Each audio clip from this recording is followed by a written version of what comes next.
బావి, బావిలో చేపలు ఉన్నాయి. ఇదేంటిది? గాలం. గాలంతో చేపలను పట్టాలి. మీరు పట్టండి. మీకు వచ్చిన చేప ఏంటిదో చెప్పండి.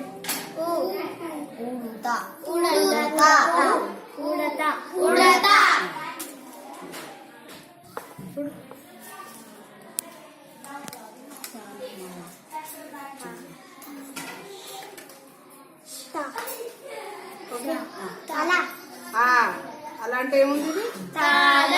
తాళము.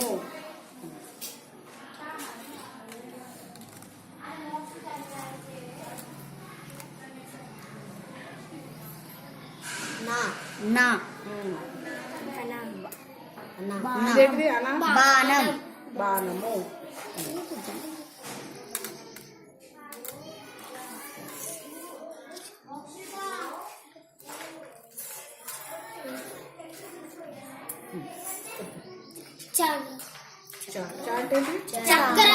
చక్రం.